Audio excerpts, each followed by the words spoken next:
Por ejemplo, cuando hablamos de un parte policial, es cuando el investigador, después de realizar la investigación, análisis de video, análisis forense, determina quién es la persona culpable en una determinada colisión o en un determinado atropello. Siempre las instituciones involucradas, por ejemplo, si usted fue una persona que fue atropellada y murió, inmediatamente nosotros remitimos a la persona por homicidio imprudente al Ministerio Público, y hay veces que estas personas andan ingeridas de bebidas alcohólicas. Cuando es remitida por delito, nosotros no solamente le hacemos la prueba de campo, que es la del alcoholímetro, tenemos que ir a medicina forense a hacerle una prueba de sangre, porque eso nos sirve como prueba al momento de ir a un juicio. Ya una prueba de campo para un delito no nos corresponde. Realmente un abogado defensor nos desestimaría como prueba. Por eso es que se hace la prueba en, en medicina forense ya de sangre y en presencia de un médico ya especializado. Pasemos a la siguiente. Las herramientas tecnológicas operativas que tenemos, pues tenemos alcoholímetros, tenemos cámaras, tenemos GPS en patrulla. Realmente hemos tenido bastante apoyo actualmente, quizás no como debiéramos, porque siempre vamos a tener limitaciones como institución policial. Quisiéramos tener por lo menos, nos faltan 30,000 policías para poder dar seguridad.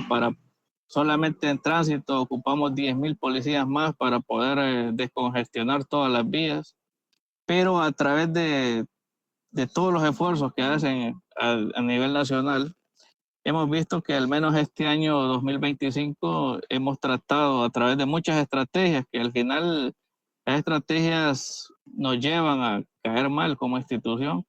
Por ejemplo, ahorita que estábamos con el decomiso de motocicletas a todas las personas que no andaban su respectiva licencia. Entonces hemos tenido bastantes estrategias que han venido a reducir. Quizá en el momento no se ha visto el impacto, pero a nivel de evidencia, por ejemplo, de muertes en accidentes, sí se ha visto reflejado de que las estrategias han funcionado. No por eso vamos a dejar de trabajar, se sigue tratando de mejorar en muchas situaciones, y sabemos que quizá no tenemos toda la tecnología y tampoco tenemos todo el personal, pero se trata de hacerlo de la mejor manera. Pasemos a la siguiente. Aquí seguimos con las demás herramientas. Los problemas que les hablaba, o sea, tenemos algún tipo de falta de equipo, quizás nos hace falta un poco más de tecnología para poder dar una mejor respuesta a la ciudadanía. Pero obviamente que se trabaja, sabemos que hay presupuestos que no alcanzan, no solamente en seguridad, sino que en medicina y educación, por la situación del país, y lo que nosotros hacemos es tratar de mejorar por nuestros propios medios y buscar otras estrategias que no necesiten tanto de dinero ni de tecnología, y que de alguna forma puedan reducir los accidentes de tránsito. Las campañas de prevención que nosotros tenemos, por ejemplo, nosotros vamos a empresas, vamos a escuelas, vamos a incluso los mismos compañeros policías, hacemos operativos de sensibilización para las personas, porque al final de lo que se trata, la Dirección Nacional de Vialidad y Transporte lo que busca es que usted preserve su vida. Si bien es cierto, para nosotros es una mala estadística que hayan tantos muertos, pero para la persona en sí es su vida la que está jugando al no hacer caso a la señalización o a todas las disposiciones que nosotros como institución hacemos a través de medios de comunicación, y también quizás nosotros no tenemos dinero, por ejemplo, para montar una campaña masiva de sensibilización a nivel nacional. Entonces lo hacemos a través de los operativos, ¿no? En vez de pedirle su licencia, le brindamos una pequeña charla o le damos un panfleto para que pueda manejar con prudencia y pueda hacerlo de la mejor forma y de una manera ordenada. Siguiente. Las propuestas que tenemos nosotros de mejora es como siempre, fortalecimiento del patrullaje preventivo, la prevención más que todo, es la única que nos puede llevar a una reducción significativa de accidentes. Y la integración de la policía en la educación vial, por ejemplo, a inicios de año se habló de que iba a ser como una clase, pero al final no nos dimos cuenta en qué quedó eso. Pero nosotros como institución de la Dirección Nacional de Vialidad y Transporte estamos tratando de llegar a los colegios y las escuelas para poder concientizar desde pequeños a los jóvenes, porque si bien es cierto, las colisiones es el primer flagelo de muerte, también los atropellos es el segundo. Entonces, ahí nosotros tenemos que concientizar a las personas al cruzar la calle, por ejemplo, explicarles cuando hay los pasos peatonales que existen, los que están rayados de manera horizontal y los pasos peatonales que son los puentes. Entonces, tratar de sensibilizar a las personas para que puedan usarlos de manera correcta. Y lo que hablamos de la instalación de cámaras, que ahorita se están instalando cámaras en muchos lugares, que al final quizás nos sirve como evidencia, no nos va a servir como prevención, ¿verdad? Pero sí nos va a servir como evidencia para poder resolver muchos tipos de accidentes que muchas veces hay gente que se molesta porque no están muy claros. Entonces ya con la herramienta de la tecnología nosotros podemos dar una mejor respuesta. Pasemos a la siguiente.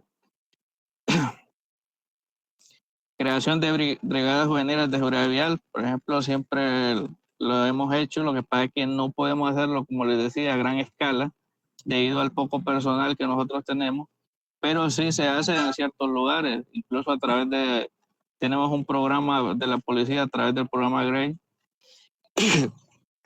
Nosotros nos integramos en la capacitación de ellos y damos la cátedra de educación vial para todos los jóvenes.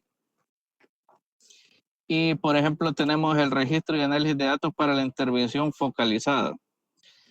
Esto es muy importante porque hay medidas que se toman de manera general y al hacerlo de una forma mapeada, pues probemos, por ejemplo, la carretera CA5, donde quizás más accidentes se dan de tránsito. Podemos localizar los lugares, ya se ha hecho, incluso se colocan conos, se colocan operativos para poder tratar de mitigar un poco ese tipo de accidentes por despiste, pérdida de frenos y el problema de las colisiones que se dan muchas veces en horas de la noche. Entonces lo que se está buscando es focalizar un poco más donde esté el problema, tratar de darle una solución en los ejes principalmente, de qué kilómetro. Ahorita recibimos una instrucción por parte de nuestro director de la Dirección Nacional de Vialidad y Transporte de tratar de poder localizar todos los tramos en mal estado que pueden ocasionar accidentes de tránsito. Pasemos a la siguiente. Como reflexión, nosotros como Policía Nacional cumplimos un rol preventivo.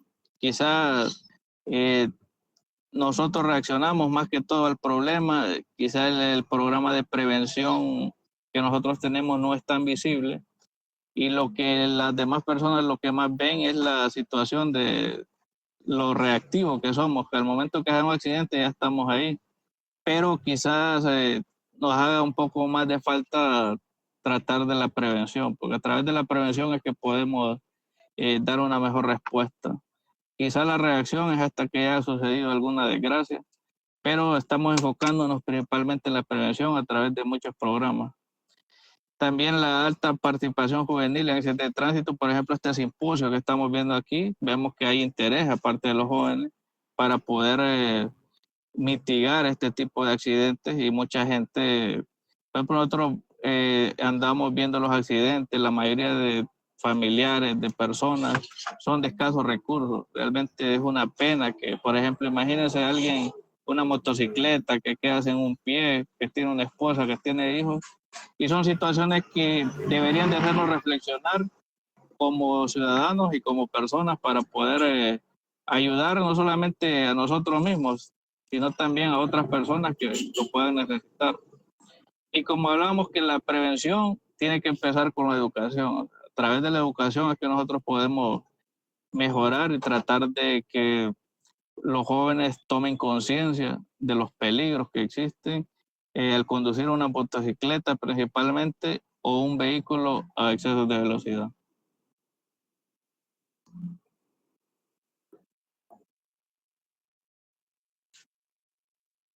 No sé si había otra diapositiva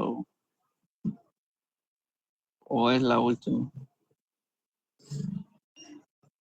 Bueno, nosotros como institución bueno, incluso en el Congreso, creo que desde que inició el Congreso se mandaron algunas reformas en materia de educación vial. Lastimosamente hemos visto la situación del Congreso, que ha sido un poco complicado que ellos se reúnan y que puedan ponerse de acuerdo en muchas situaciones, lo cual ha retrasado de alguna u otra forma algunas estrategias que nosotros como institución hemos diseñado. También tenemos la urgencia de que se apoye. Por ejemplo, ahorita está el apoyo directo desde la señora presidenta, incluso ella fue la que incluso dijo que iba a dar lo de las motocicletas, cascos, coderas y todo eso, que iba a tratar de suplirle a las personas. Entonces, cuando vemos ese enfoque desde ahí, vemos que hay una preocupación por la problemática de los accidentes de tránsito. Y como les decía, que después de homicidios violentos es la segunda causa más grande por muerte que tenemos actualmente los hondureños.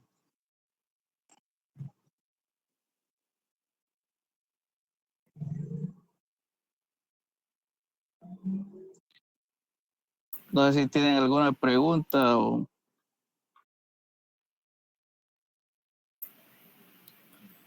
Muchísimas gracias, oficial Sevilla, por la presente ponencia sobre los accidentes de tránsito juveniles desde el punto de vista policial en base a lo que es la ley de tránsito, la ley orgánica de la Policía Nacional y las normas emitidas por la Dirección Nacional de Vialidad y Tránsito. Hemos aperturado lo que es la sección de preguntas. Como primer pregunta que está puesta en el chat, tenemos: como civiles podemos realizar reportes periódicos en cuanto al estado de las carreteras, la falta de señalizaciones, el alumbrado público para la prevención de accidentes, y si es así, ¿a quién acudimos?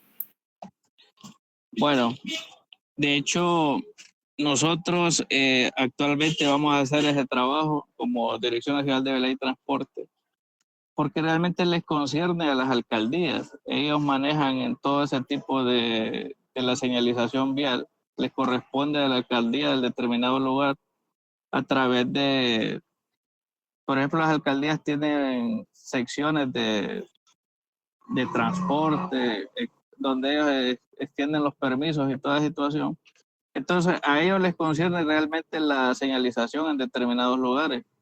Obviamente hay veces que nosotros lo hacemos porque quizás las alcaldías no cuentan con presupuesto.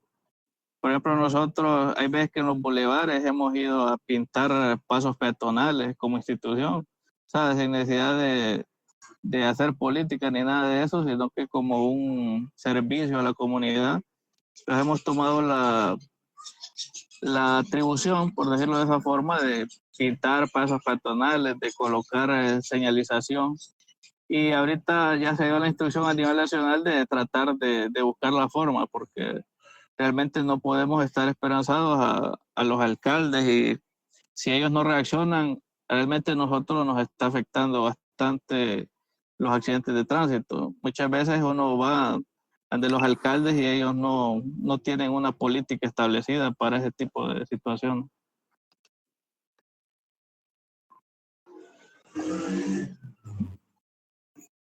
Muchas gracias por su respuesta, oficial Sevilla. Contamos con la siguiente interrogante, que nos menciona que si existen regulaciones que les exijan a las empresas en cuanto al peso de la carga, las horas de viaje y al mantenimiento del vehículo para prevenir este tipo de accidentes?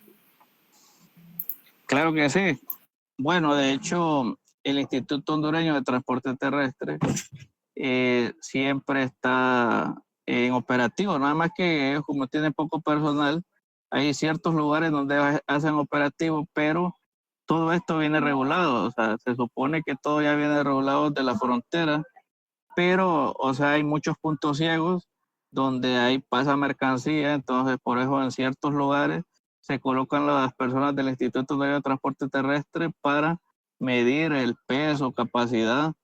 Y por ejemplo el ganado ya en horas de la noche no se puede transportar de un lugar a otro, definitivamente es prohibido, así como otro tipo de mercancías que no se puede transportar en horas de la noche. Otra situación que se daba, por ejemplo, con los jóvenes, y nosotros lo hemos detectado, y este es como consejo para todos. Una persona no puede tener licencia, pero si colisionó con un vehículo, no porque no tenga licencia va a perder el caso. O por ejemplo, que sea menor de edad. Si la otra persona que tenga licencia fue la que tuvo la culpa, lo que se hace es una sanción. Por ejemplo, les hago este comentario porque la vez pasada nos comentaba un señor que él pagó 150,000 lempiras en reparación de un vehículo y cuando nosotros vamos a analizar el video, quien tuvo la culpa había sido la otra persona que tenía licencia y el hijo de él, como era menor de edad y había colisionado con un taxista, y entonces le dijo, no, este no tiene licencia, ya automáticamente si viene la policía va a perder y todo eso. Entonces es importante de que nosotros ayudemos a las demás personas. Si usted no tiene licencia, pero usted no tuvo la culpa en algún tipo de colisión o accidente de tránsito, la otra persona va a pagar. A usted se le va a hacer la sanción de 600 lempiras. Y, por ejemplo, si la otra persona es menor de edad o no tiene licencia, eso no lo hace culpable absolutamente de ningún accidente. Solamente el investigador va a analizar. Si a usted, por ejemplo, anda conduciendo sin licencia, se le hace una sanción que vale 600 lempiras. Pero eso no lo va a obligar a pagar a usted, por ejemplo, 100,000, 20,000 lempiras, solamente porque usted no anda licencia y ya se considera culpable. Hay mucha ignorancia muchas veces con las leyes y es importante de que nosotros instruyamos a nuestros familiares o a las personas que tengamos la oportunidad de hablar con ellos acerca de estos temas. Se los comento porque realmente da pesar de que la gente por su ignorancia sea de alguna forma como extorsionada.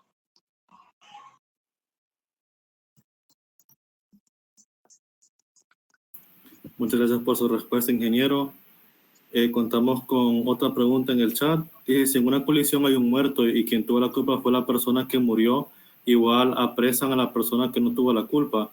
Si la respuesta es sí, ¿qué pasa con los antecedentes penales de esta persona que no tuvo la culpa y que igual apresaron? Miren, como le digo, por ejemplo, si cuando hay este tipo de situaciones, la persona es conducida hacia las instalaciones de la policía. Ahí lo único que se determina es la culpabilidad. Si la persona no tuvo nada que ver y solamente se le entregan sus documentos y él continúa. En ningún momento se le da detención ni se remite. Y los antecedentes quedan limpios. En ningún momento solamente queda de que en algún momento participó en un accidente donde el participante uno, que es la persona culpable, perdió la vida. Pero eso no le afecta de ninguna forma, ni como antecedente al momento de solicitar licencia, ni al momento de solicitar antecedentes policiales ni penales. Entonces ahí no hay ningún problema. Y lo que se espera es el dictamen, o sea, porque tiene que esperar que se analicen videos y las pruebas que realizan los investigadores para poder determinar de que él no tuvo la culpa en ninguna forma y después se le entrega su documentación y se va para su casa sin ningún problema.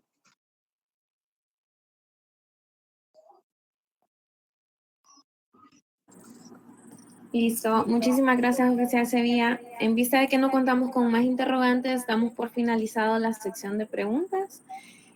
Muchas gracias por su punto de vista de la parte de la vista oficial. Le cedo la palabra a mi compañero Gadiel.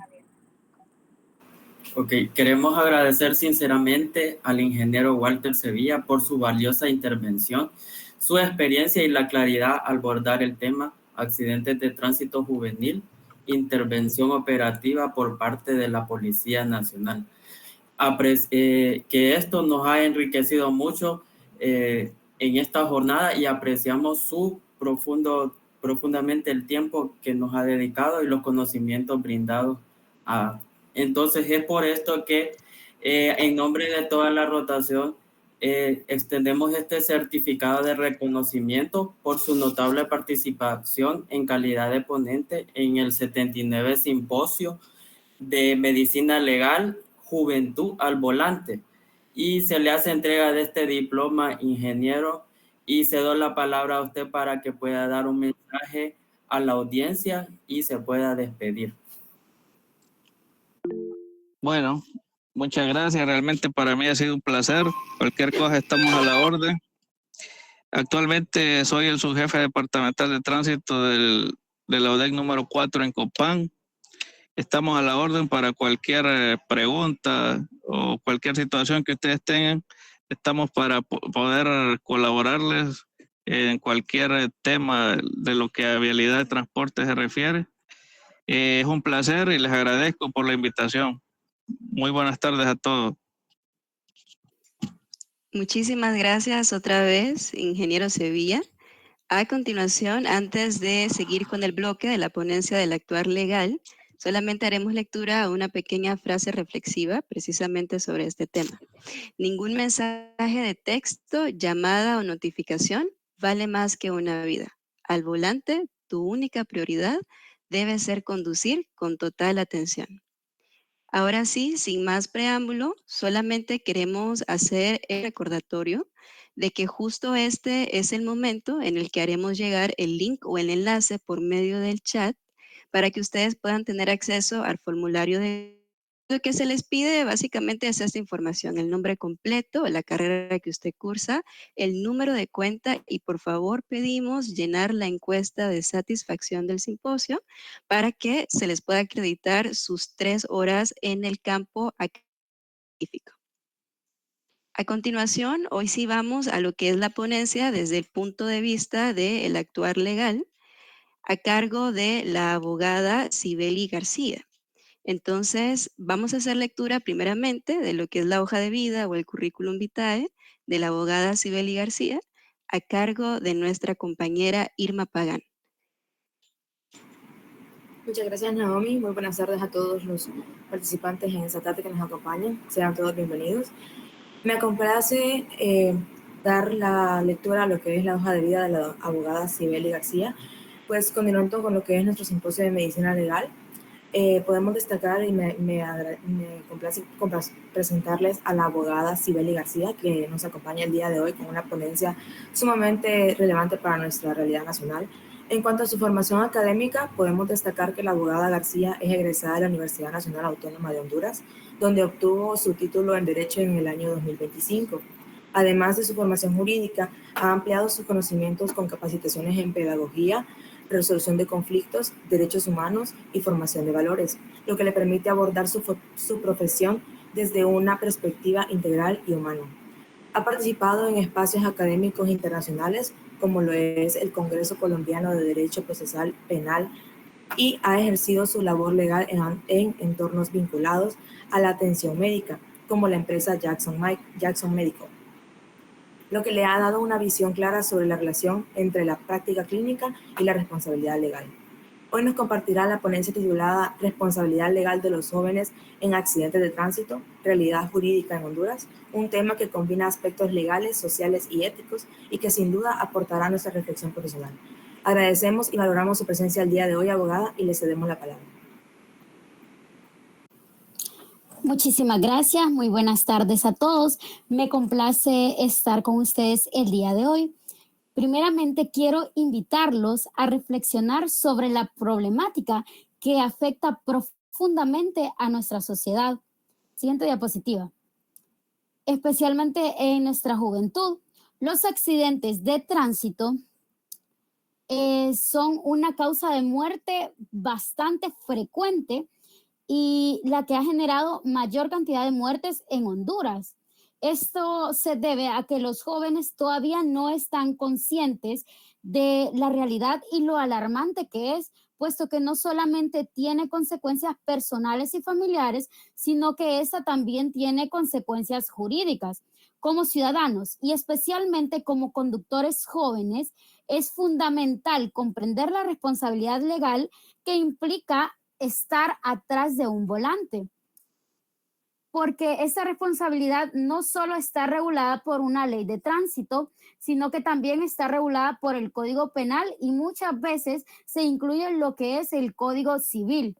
Esto establece sanciones claras frente a las conductas negligentes, irresponsables y las consecuencias basadas en estas mismas leyes que puede tener por esta razón. En esta ponencia vamos a analizar las consecuencias jurídicas que surgen cuando un joven se ve involucrado en un accidente de tránsito. Nuestro objetivo es generar conciencia sobre la importancia y el respeto a la norma jurídica de tránsito y cómo esto puede tener un impacto en el área legal de la misma. Siguiente diapositiva. De tránsito y los jóvenes conductores debemos conocer que hay una serie de requisitos para que podamos obtener lo que es la licencia de conducir. Artículo 47, artículo 48, hay que ser mayor de 18 años.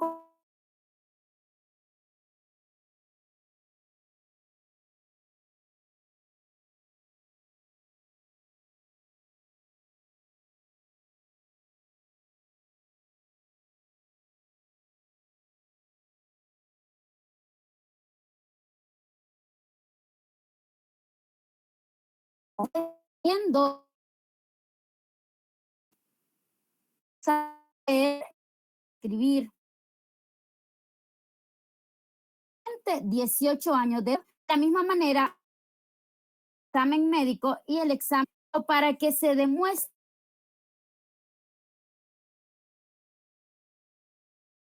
aptitudes físicas y aprobar satisfactoriamente el examen teórico práctico para el tipo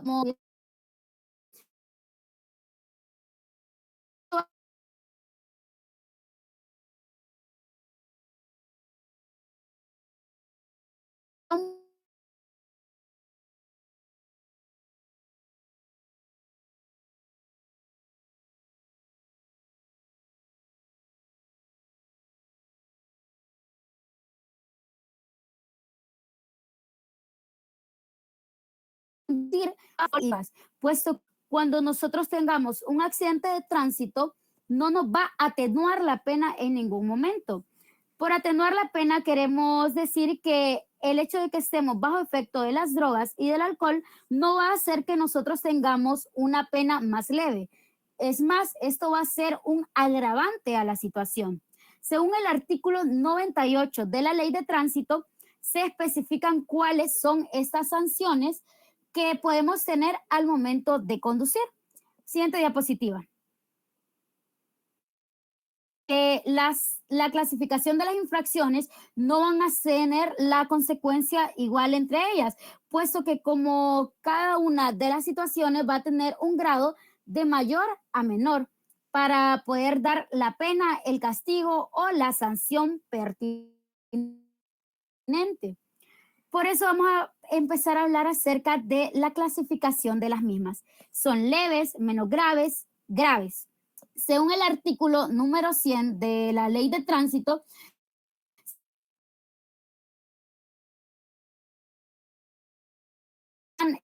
las sanciones leves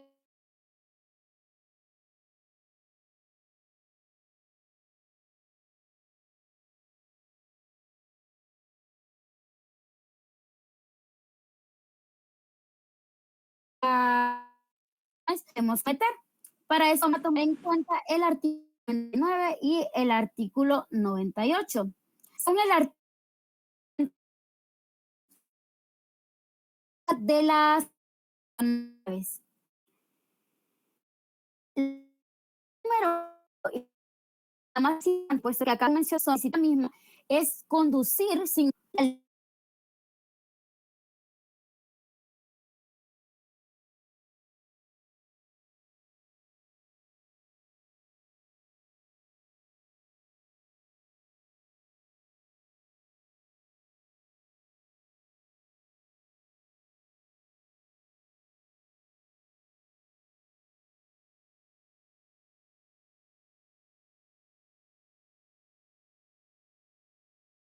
o extra de la ambiente está dentro de infracciones graves. Una necesidad superior, las señales, los avisos y cualquier otra situación legal. Recordemos que en la calle nosotros debemos irnos fijando en cada una de las señalizaciones y ahí darnos cuenta de lo que se nos permite y no se nos permite hacer mientras estamos conduciendo en una vía pública. Usar la vía pública como competencia de vehículos sin haber obtenido un permiso. Martínez, el micrófono, gracias. Exceder el límite máximo de velocidad en las zonas restringidas, tales como colegios, escuelas, hospitales, centros deportivos y mercados. Recordemos que en las escuelas, en los hospitales,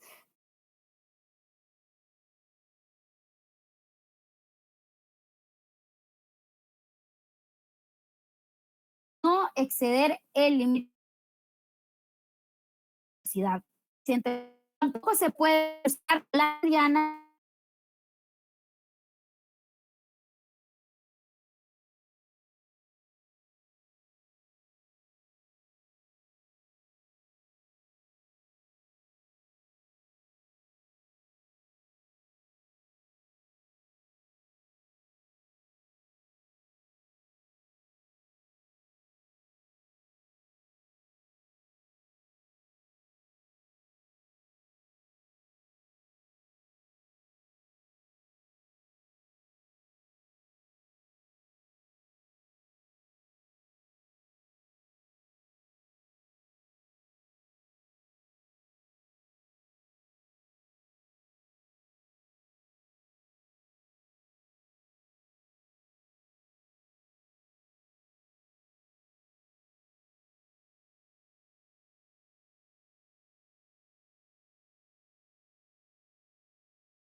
acostumbrados a hacer, comenzar a responder mensajes mientras estamos conduciendo sin darnos cuenta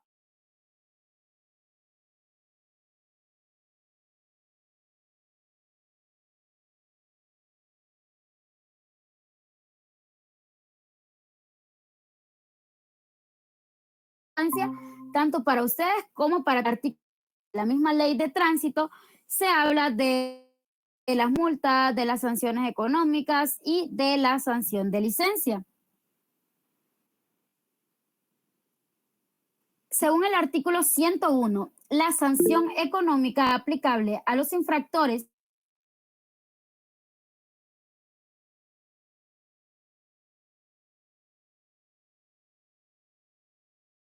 a la siguiente.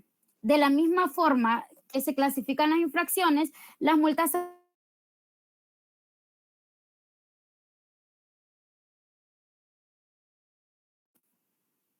un tercio mensual en la escala. Estas son las infracciones graves. Las infracciones menos graves, un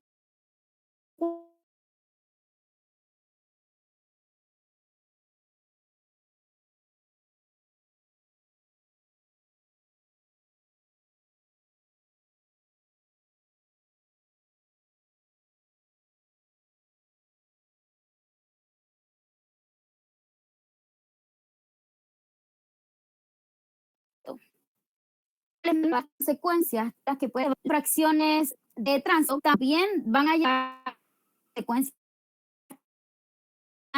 Entonces, una infracción cuando hay una falta con las multas que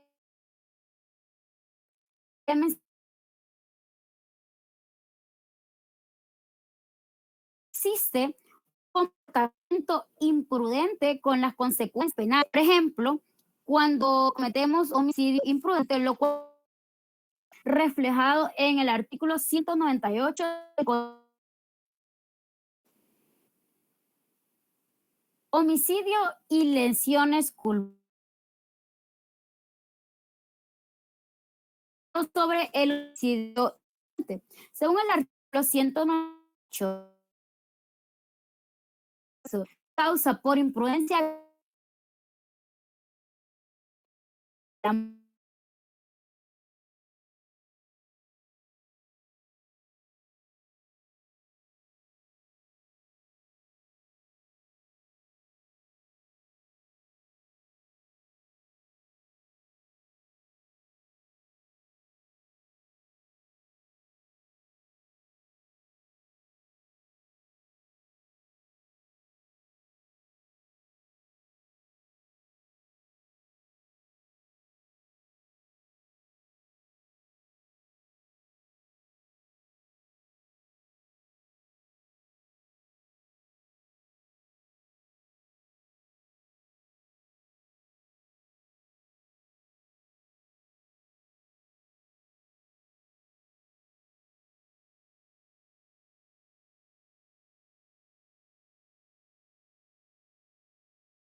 los daños que ha ocasionado el mismo frente a la ley.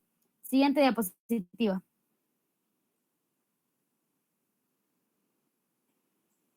Continuando con los menores infractores, según el artículo 180 del Código de la Niñez y de la Adolescencia, se establece que los niños y las niñas que infrinjan la ley penal no van a estar sujetos a un proceso especializado. Por un proceso especializado nos referimos a enfrentar cargos penales. Pues estos van a estar bajo los principios de justicia restrictiva y garantías procesales. Por garantías procesales nos referimos a que ellos van a cumplir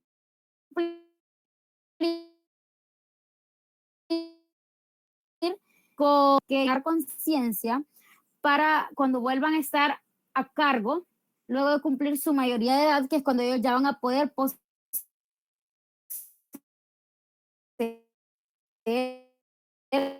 un vehículo. Siguiente diapositiva.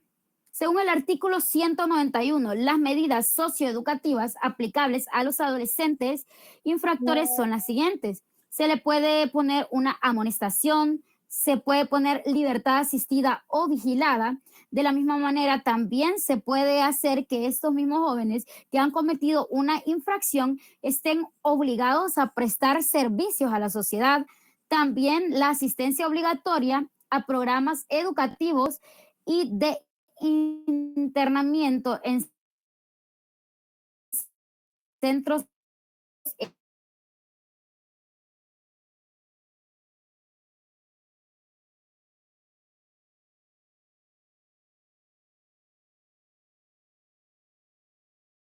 solamente un ejemplo, le den muerte a una persona por haber fracción que lo llevó a cometer este delito culposo, pues esa ya sería considerada un hecho bastante grave que lo llevaría a que ellos estén sometidos a la asistencia obligatoria de estos programas educativos y de internamiento en los centros mencionados. Siguiente.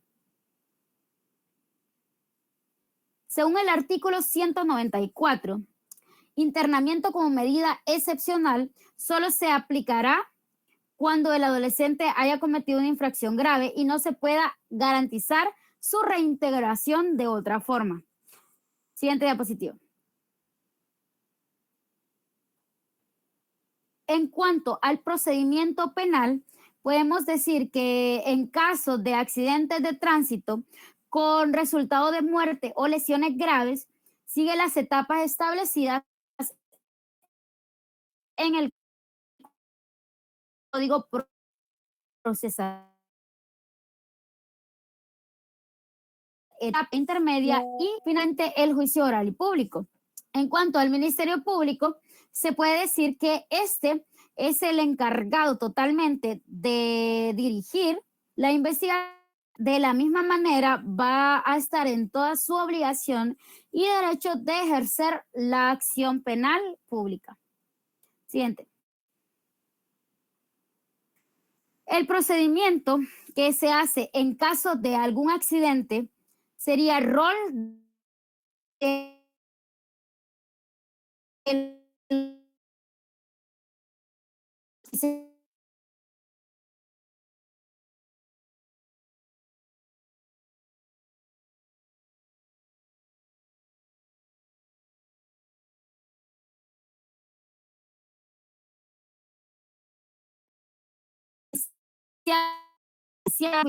en caso de que este aplique.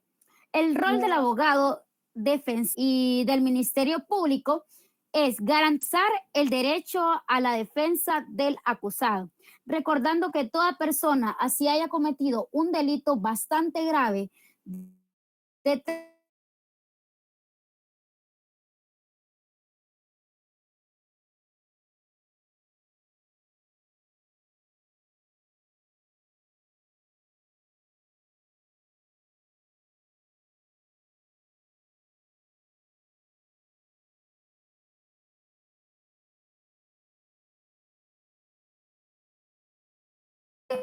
de las a lo niño no pasa tranquilamente, en sociedad este caso se le haría bastante indignante. Sin embargo, pese a que esta persona haya cometido dicha falta que nos dejaría a todos consternar el derecho a la defensa bajo ningún motivo. Todos de los hechos y los responsabilidad. Recordemos que siempre van a haber dos versiones, la de la persona infractora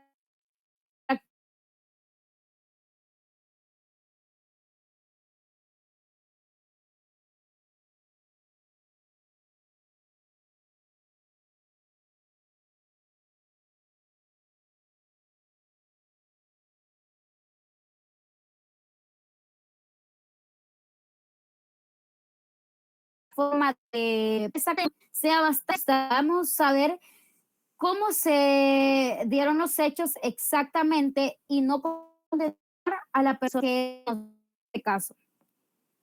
El Ministerio Público actúa de oficio cuando hay lesiones o fallecidos. Siguiente. En cuanto a los retos legales en Honduras, existe la aplicación inconsistente de la ley, la falta de control sobre las licencias de conducir, la impunidad en accidentes graves, sistema judicial juvenil limitado, débil coordinación entre instituciones, ausencia de normativas específicas para jóvenes infractores y escasa educación legal y preventiva. Siguiente. Luego de haber escuchado todos los retos que como sociedad tenemos, vamos a llegar a hablar acerca de la propuesta de mejora que tenemos para poder, por lo menos poco a poco, ir haciendo que se vaya reduciendo toda esta ola de muertes en personas jóvenes y de muertes de personas mayores ocasionadas por jóvenes que han tomado de forma irresponsable el volante. La aplicación efectiva de la normativa, la cual es garantizar la aplicación imparcial de la ley, reducir mediante mayor supervisión judicial y policial, educación vial desde la secundaria, en los planes de estudios de los colegios y realizar talleres obligatorios sobre responsabilidad legal, secuencias de acciones y primeros auxilios. Siguiente.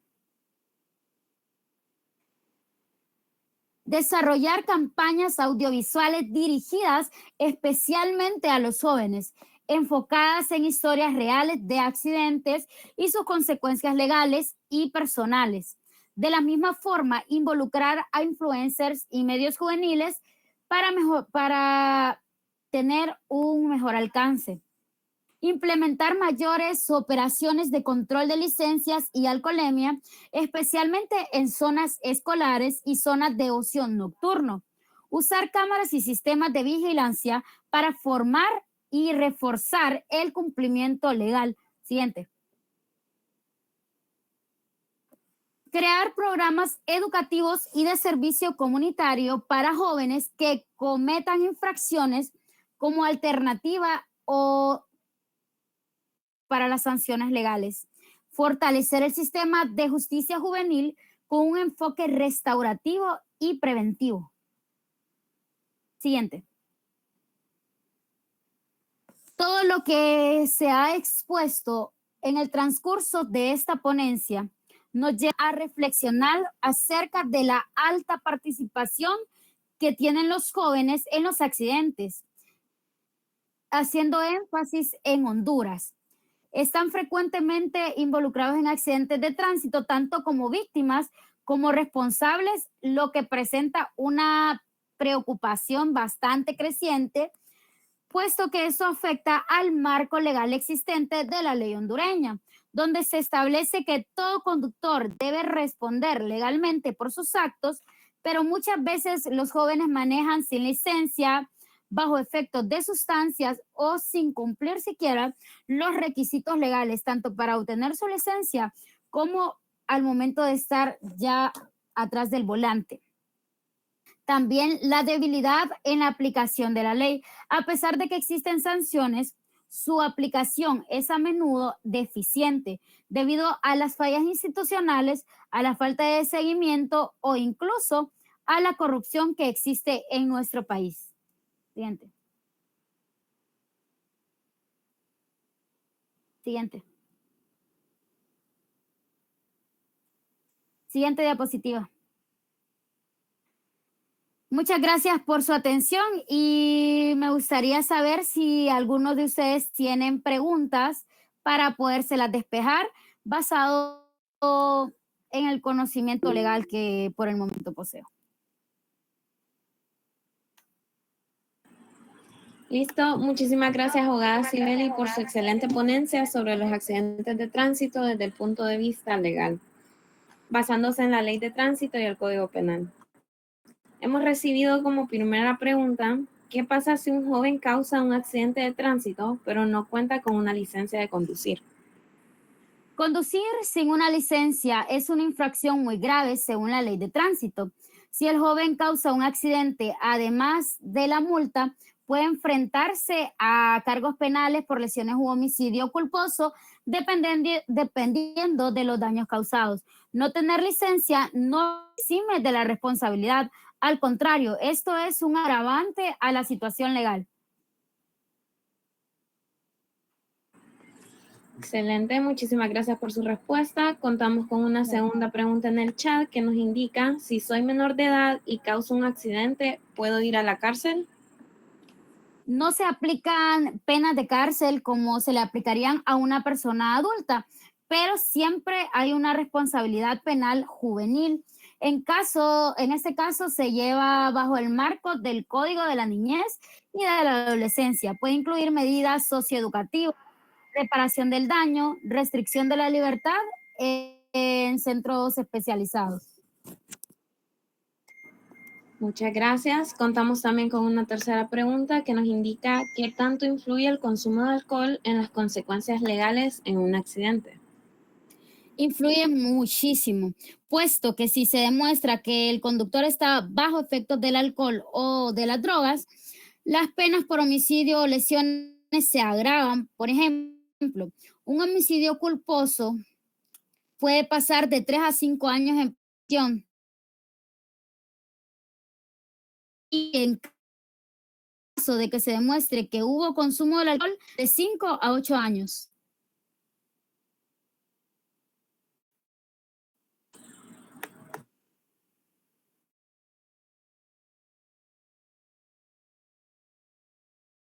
Punto de vista legal, le cedo la palabra a mi compañero.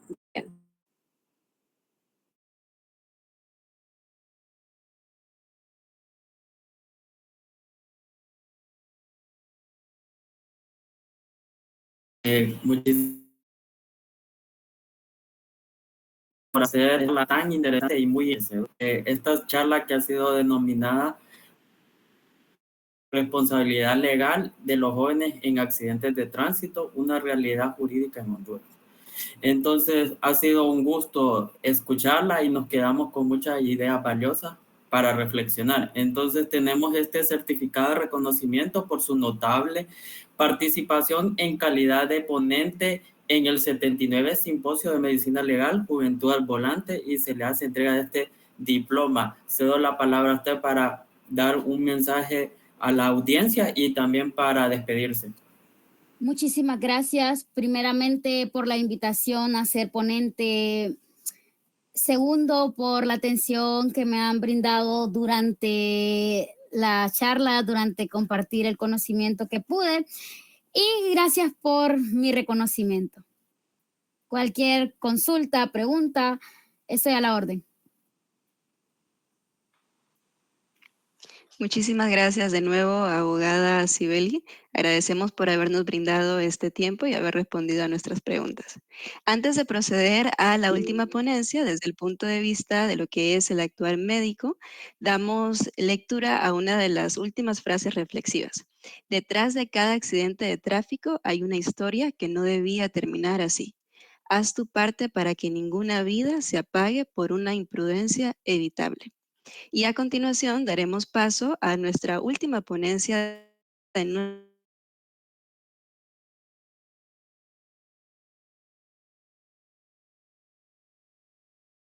Padilla, hagamos lectura de su currículum vitae desde esta tarea a cargo de nuestro compañero Carlos Escobar. Adelante, Carlos.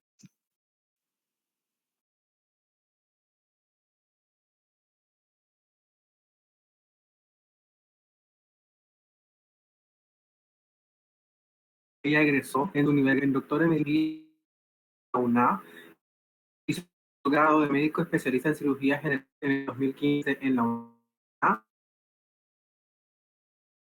didáctica militar en 2000.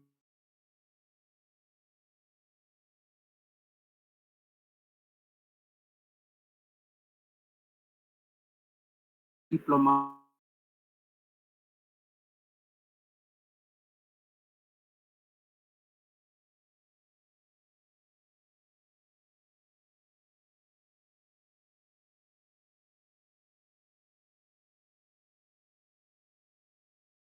con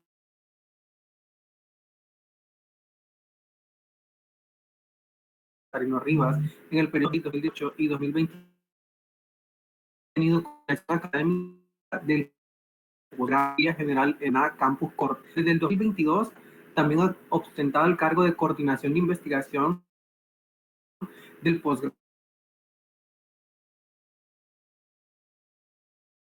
2000.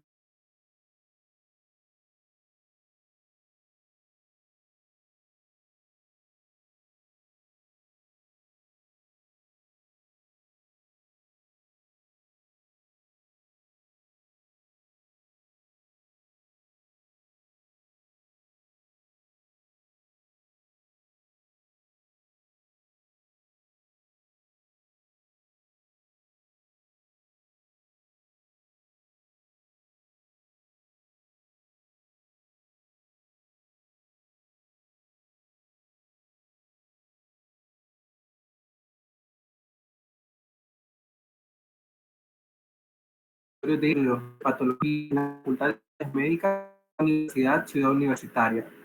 Entonces, creo que ha hecho una gran trayectoria.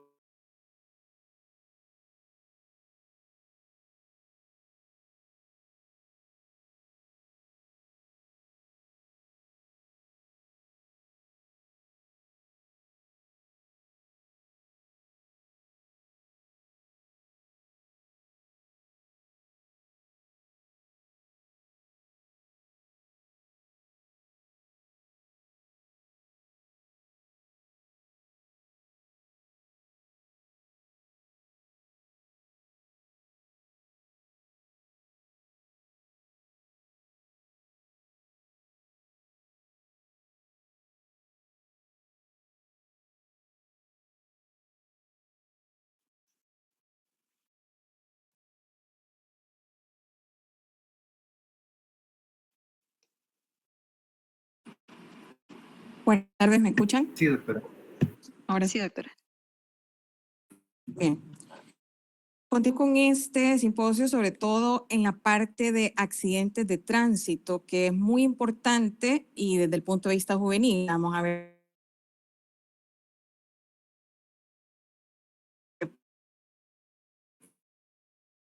en qué personas se da. Ahorita que ustedes están en estos años de la carrera, en esa parte clínica, tienen el apoyo muchas veces de un médico residente, de un interno que sea superior, que les está apoyando. Pero hay un momento, si no recuerdo mal esa historia, por ejemplo, cuando estaba en el servicio social, que me tocó en la Mosquitia, ¿ya? Y ocurrió un accidente, allá se turnaba uno de médico social solo y más o menos a las 3:15 de la mañana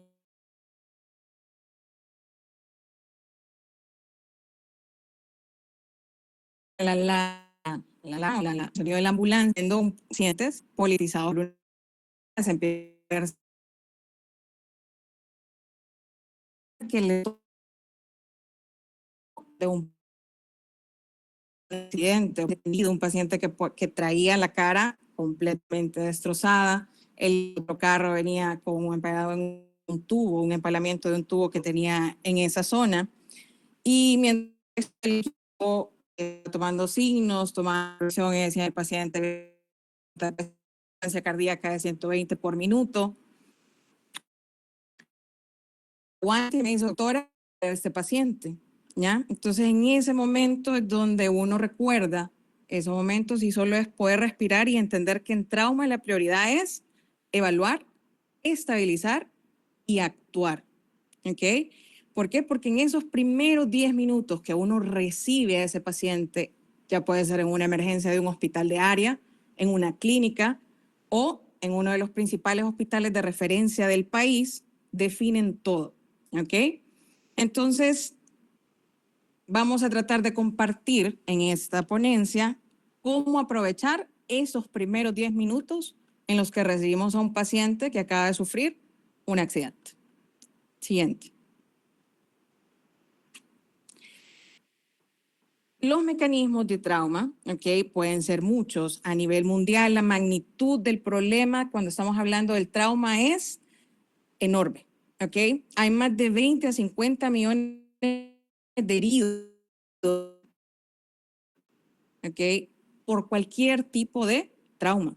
De estos, 1 millón de personas se mueren al año y la mayoría de las causas o el mecanismo de lesión son los accidentes de tránsito, ¿ok? El resto son por violencia. Ustedes pueden ver la estadística por parte de la Organización Mundial de la Salud y hay toda otra gama de trauma que puede afectar a las personas. Sin embargo, los accidentes de tránsito ocasionan la mortalidad en los pacientes menores de 40 años y sobre todo los pacientes, como bien lo menciona acá, de 15 a 29 años. Entonces, es una situación y es una magnitud del problema. ¿Por qué? Porque 25 a 35% de estas muertes pueden ser evitables, ¿ok? Ya lo mencionaba la abogada. ¿Por qué? Porque hay una diferencia entre un accidente, ¿ya? Que es la palabra que estamos usando ahorita, y un incidente. ¿En qué sentido? El accidente es aquello que nosotros no podemos evitar, ¿ok? Tomando las medidas de seguridad que nosotros debemos hacer. O sea, es decir, vamos en un auto o otra situación y hagamos lo que hubiéramos hecho, ese accidente, por eso es esa palabra, el accidente no lo podemos evitar. En cambio, un incidente es aquella situación que si yo hubiese cumplido con las normas, con las medidas de seguridad, hubiese pensado primero, quizás lo pude haber evitado. ¿En qué sentido? Mencionaban que las personas o han bebido de más del límite y no, voy aquí nomás a la pulpería o no, solo voy a 2, 3 cuadras, no pasa nada, me subo al volante, ¿ok? Entonces, esa parte de esas decisiones que se deberían de tomar mejor, eso sí son incidentes, ¿ok?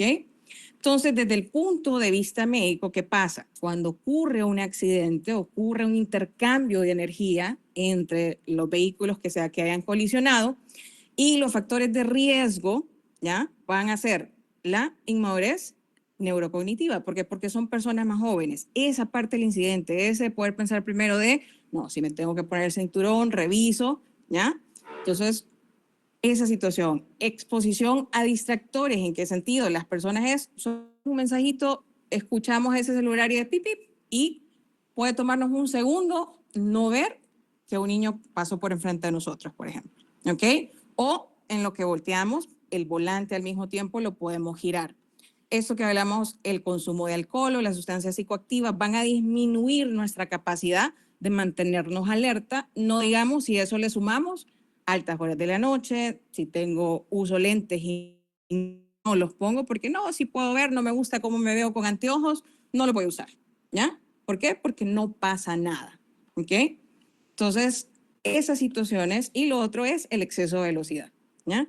Entonces, toda esa combinación de situaciones son las que nos ponen en ese peligro de riesgo para que la mayoría de estas muertes puedan ser, o de estos accidentes puedan ser evitables, ¿ok? Siguiente.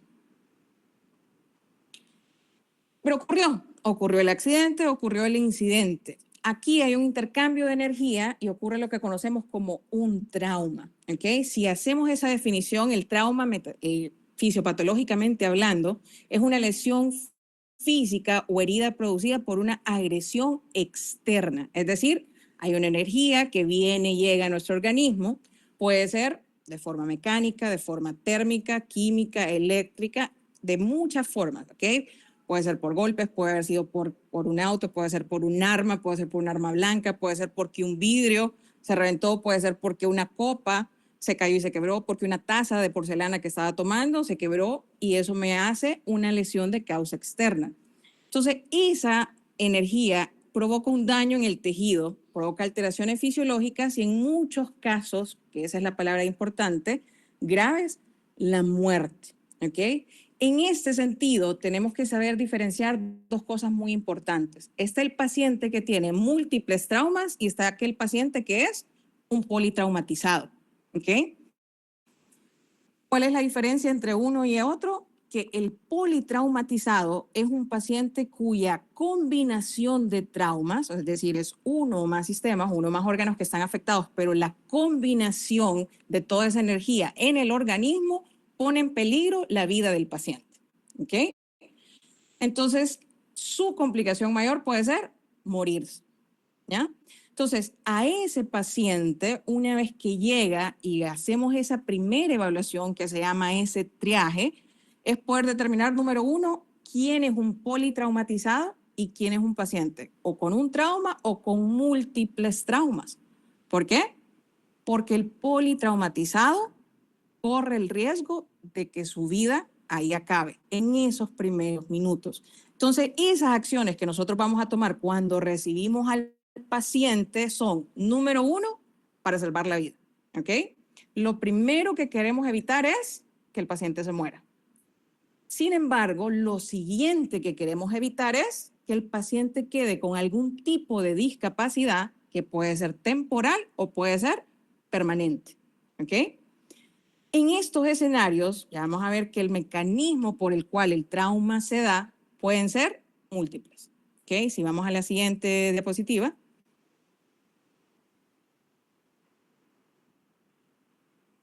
Siguiente. El trauma se puede clasificar de varias formas. ¿En qué sentido? Número uno, el tipo de lesión. Lo podemos hablar si es abierto o penetrante. Esto implica si llegó a lesionar más allá de esa capa protectora que nosotros tenemos que empieza desde la piel y todas las capas hacia adentro. Entonces, ahí nosotros tenemos que entender cuándo en cada uno de los escenarios, hablando del cuello, es cuando atraviesa el platisma. Si estamos hablando del tórax, es cuando llega a romper la pleura. A nivel del abdomen es si llega a tocar la fascia. ¿Ok? Y a nivel de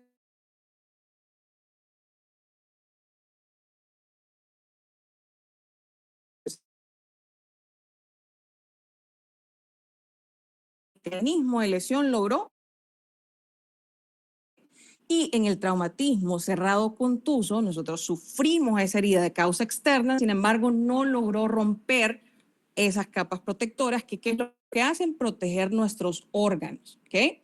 La suma de esos órganos hace que los sistemas funcionen, que se dé regularmente. Ahora, por la zona afectada, entonces lo podemos dividir por esos sistemas. Cráneo encefálico, vamos en orden. Antes de pasar a eso, siempre recuerden, si ustedes van en orden, cráneo encefálico, macizo facial, porque es la cara, ¿ok? Luego tengo el trauma cervical, después del cuello tengo el tórax, que es un traumatismo torácico. O sea, voy a tener el abdomen, ¿ok? Y el abdomen con la pelvis forman una sola cavidad, que es la abdominopélvica, y luego voy a tener el resto del cuerpo que van a ser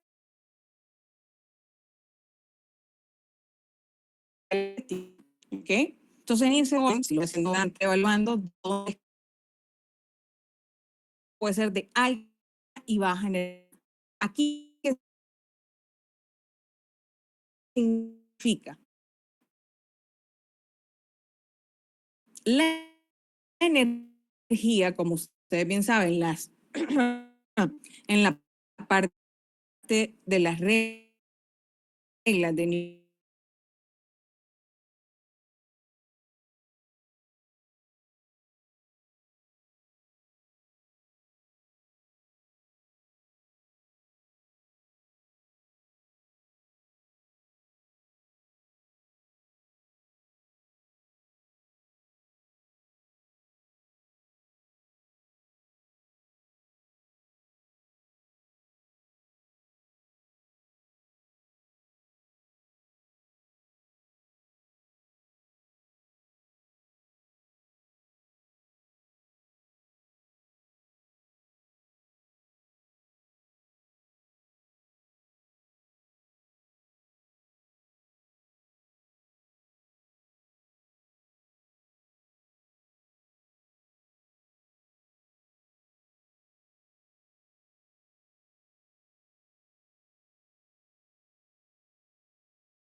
Entonces, esos mecanismos de lesión van a hacer en el cuerpo ciertos movimientos. Entonces, en el mecanismo de la lesión, cuando estamos hablando de accidentes, tenemos que entender en 3 momentos, ¿ok?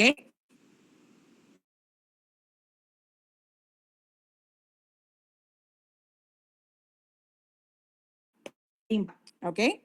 El segundo impacto, supongamos que va al volante de la póliza, es el del volante sobre el cuerpo del paciente, ¿ok? Ese es un segundo impacto porque la energía ahí está. El tercer impacto es esa sacudida, después de haber tenido esa colisión, los órganos están adentro de nuestro cuerpo. Entonces, esa sacudida que tuvo el cuerpo generó otro impacto sobre los órganos, ¿ok? Entonces, todo eso va a depender. ¿En qué sentido? Si yo estoy conduciendo y el accidente fue de este lado, voy a pensar que las lesiones pueden dar en ese lado del cuerpo. Si yo estoy enfrente y el accidente fue atrás, la mayor parte de la energía quizás la va a tener los del compartimento de atrás. Entonces, en esa parte de los mecanismos de lesión es muy importante saber en los accidentes de tránsito qué tipo de automóvil, ¿ok? Porque no es lo mismo que yo estoy en un carro pequeño, en un Mini Cooper, por ejemplo, y me colisiona un camión, ¿ya? A decir, colisionaron 2 Mini Cooper de frente, ¿ok?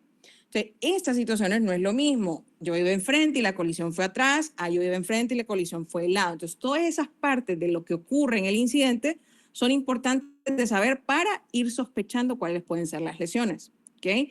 A todo esto estamos hablando del accidente, lo que ocurrió. La mayoría de nosotros, cuando estamos en ese centro de salud, en esa emergencia, en ese hospital, no vamos a ver todo esto que estamos hablando, pero se fijan la importancia de conocer todo esto que está aquí. Hasta este momento nosotros no estamos ni por cerca.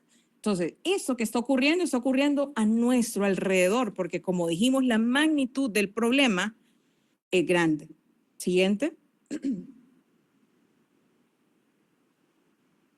En el sentido que, como les mencionaba, a nivel mundial son más de 20 a 50 millones de heridos, 1 millón de muertes por accidentes de tránsito. En las estadísticas hondureñas no nos quedamos atrás. Si ustedes se fijan, esta que es la parte azul me está diciendo que tengo los accidentes de tránsito a medida que han pasado los años del 2016 hasta la actualidad han ido en aumento, prácticamente 16,000 accidentes al año. Pero fíjense acá, la mortalidad, aunque sí existe, es mucho más baja en comparación a la cantidad de accidentes o de incidentes.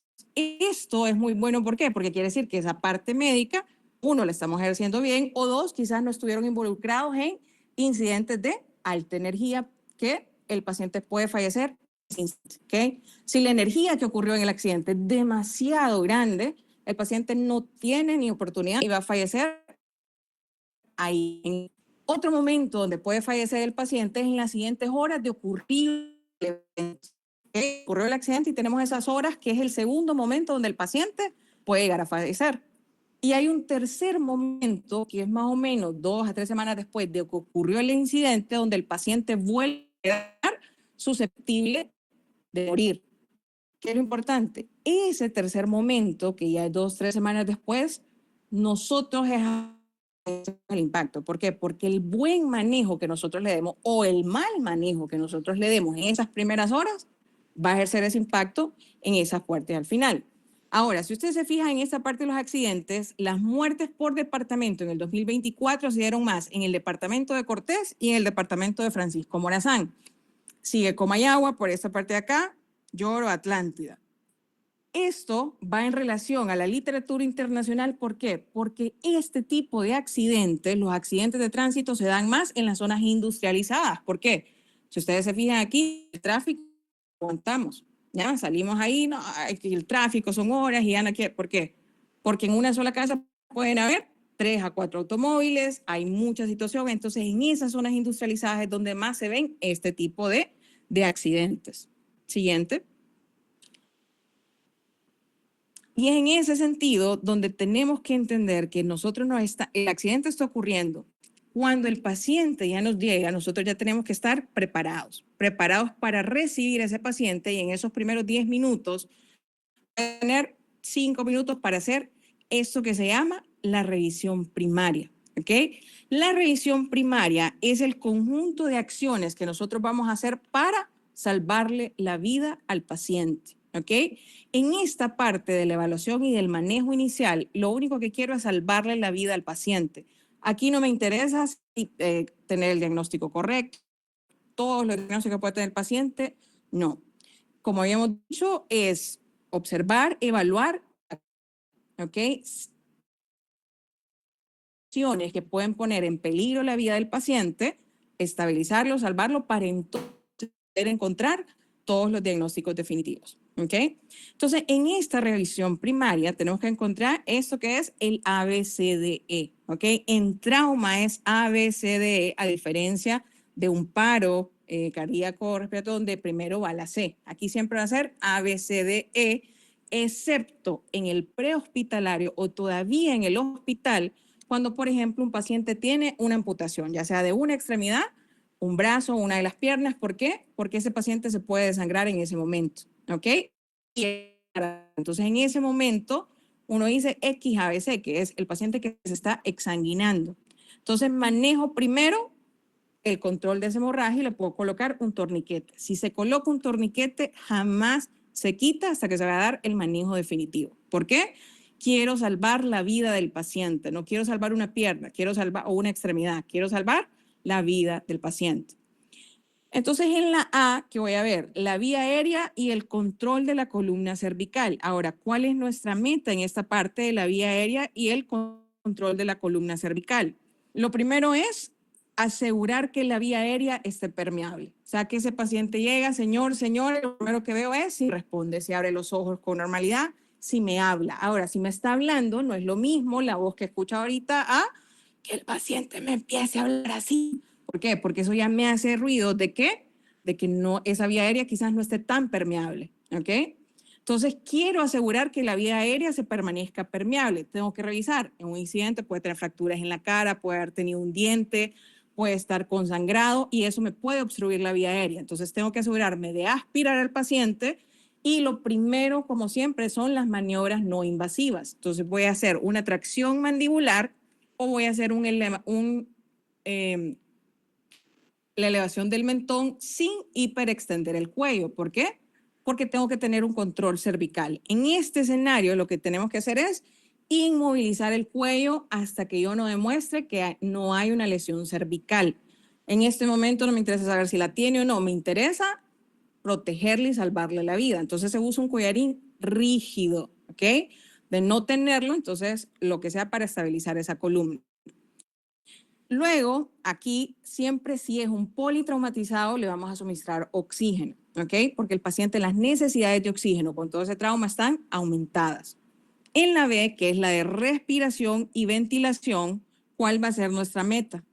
Número 1, lo que habíamos hablado. En la revisión primaria quiero encontrar las lesiones que van a poner en peligro la vida del paciente. En este escenario vamos a ver el neumotórax a tensión, el neumotórax abierto, el tórax inestable, un hemotórax masivo y o una lesión traqueobronquial. Si encontramos cualquiera de estas positivo, damos el manejo inmediato específico.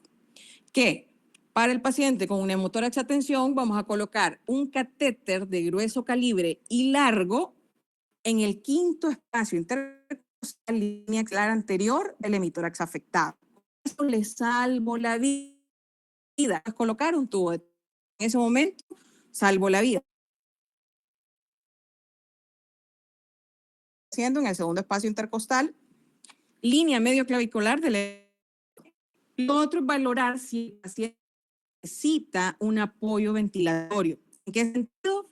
Si cumple cualquier criterio para intubación, lo intubo. ¿Okay? Eso puede ser un paciente con un Glasgow de 8 o menos, paciente que tenga fracturas complejas a nivel de la cara. ¿Por qué? Porque eso puede obstruirme la vía aérea. Un paciente que sospeche que tiene fractura o un trauma laringio, un paciente que yo no lo voy a ver porque se va a ir a hacer estudios. Entonces, ese paciente tiene la indicación de esa intubación, entonces lo hago. Si no cumple esos criterios para intubación, entonces lo que vamos a colocar es una máscara de arbóreo para mantener oxígeno alto flujo en el paciente politraumatizado, ¿ok? Y lo otro que tenemos que recordar es, aquí le voy a estar controlando la pulsioximetría a ese paciente. ¿Ok? Ahora pasamos a la C.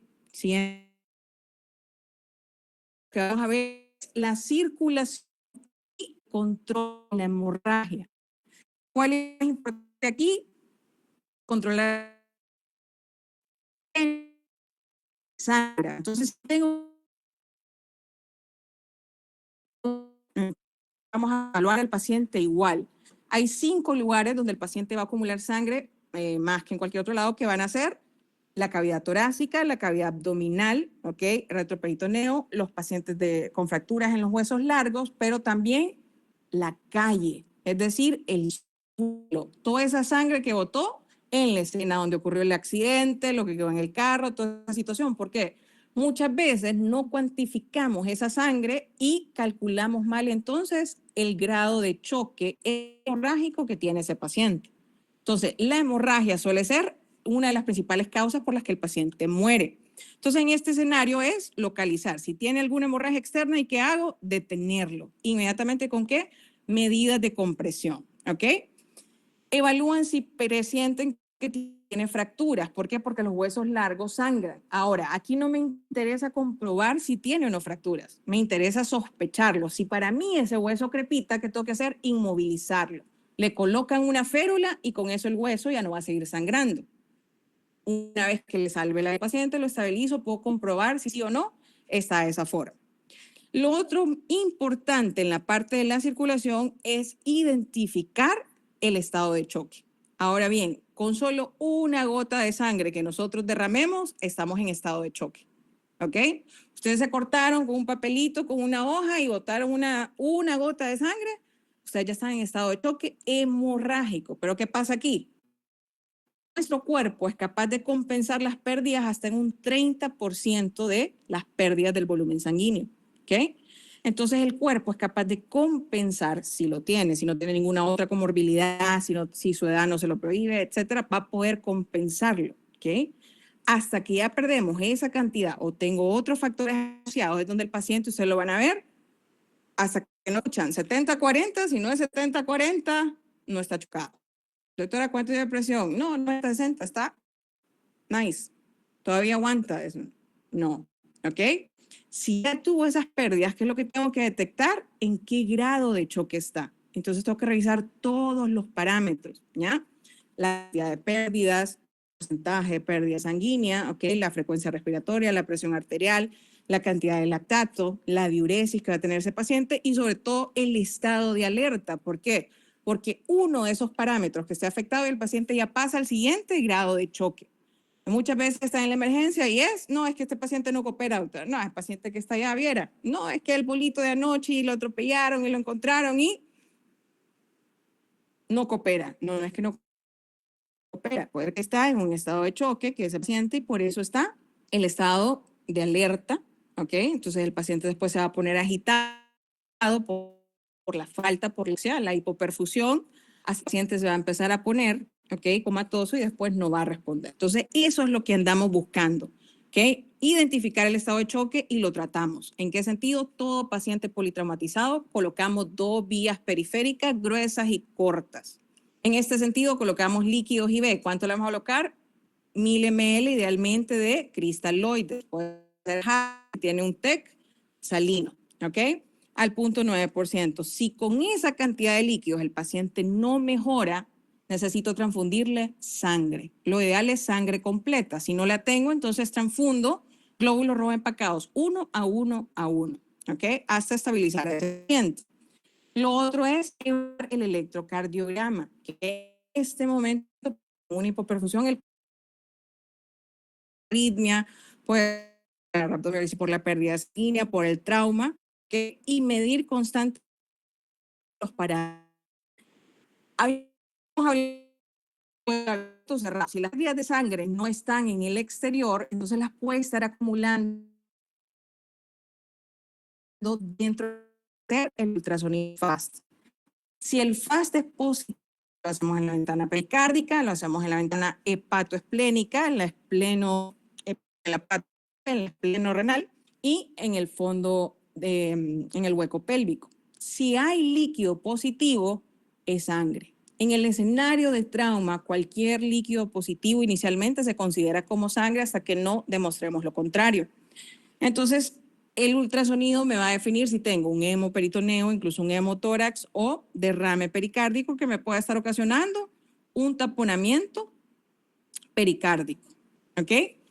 Luego en la D decimos el déficit neurológico. ¿Ok? En el déficit neurológico, muchos piensan la D es igual a Glasgow y no se equivoquen en eso. Sí incluye el Glasgow, pero de hecho el Glasgow lo evaluamos en la A. ¿Cómo? En la A, pero la A no era vía aérea, sí. Recuerden lo que mencionamos, que le hablamos a aquel paciente y estamos viendo si abría los ojos, si cómo me hablaba. Entonces, desde ahí ya estoy evaluando el Glasgow. ¿Por qué? Porque si tiene un Glasgow de 8 menos, tengo que intubarlo, ¿ya? Entonces, en la A casi prácticamente estoy evaluando ese Glasgow. Entonces, en la D, ¿qué es lo que quiero vigilar? Descartar si hay edema cerebral o hay alguna indicación neuroquirúrgica. Entonces, además del Glasgow, evalúo, por ejemplo, si el paciente tiene las pupilas, ¿ok? El tamaño, la simetría de las pupilas y la reactividad a la luz, ¿ok?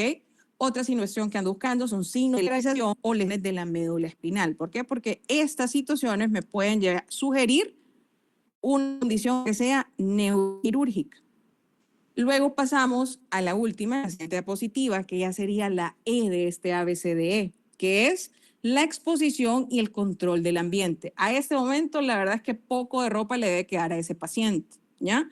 Y lo termino de exponer, ¿para qué? Para ver completamente si hay o no alguna lesión que se me pasó por alto. Aquí lo giramos para ver completamente la espalda.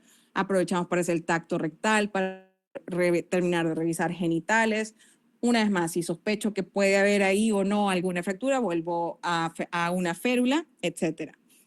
Una vez que evalúo la E, lo expongo con lo de visto completamente, pero controlo el ambiente, porque es exposición y control del ambiente. ¿Por qué? Porque tengo que prevenir la hipotermia. Recuerden que la triada mortal en cirugía y en trauma es hipotermia, acidosis y coagulopatía. ¿Ok? Entonces, todo aquello que podamos hacer para prevenir eso lo tenemos que manejar, ¿ya?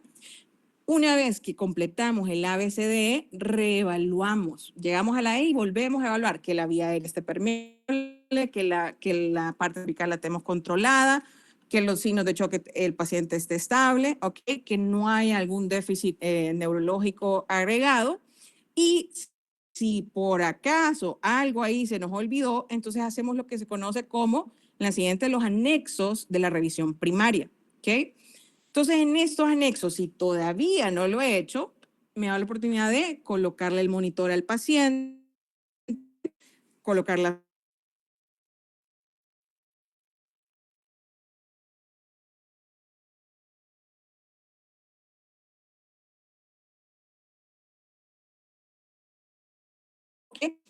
con el rectal y dos rayos X que voy a pedir. ¿Por qué? Que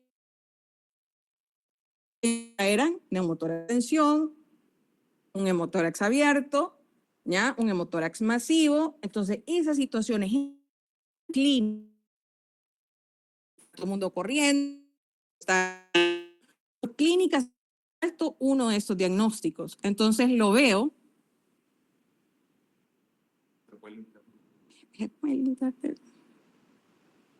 ¿Se le escucha todavía, doctora? Ok, ya, regresé. Entonces, en este escenario, ok, en esa rayos que pudieron haber pasado por alto, ok. Entonces, las rayos X de tórax, porque recuerden, en la revisión primaria yo quiero salvarle la vida al paciente, ok. Entonces, la otra es la rayos X de pelvis. ¿Por qué? Porque la pelvis, si está fracturada y está inestable, me puede sangrar varios litros, ¿ok? Y el paciente de ese choque hemorrágico puede fallecer y tengo que estabilizar esa pelvis. Bien, si el paciente se estabiliza, es decir, los signos vitales están normales, el paciente ya está manejado, entonces he completado y puedo continuar haciendo el manejo inicial. Ojo, en cualquier punto yo puedo valorar la necesidad de traslado del paciente, pero ¿qué pasa?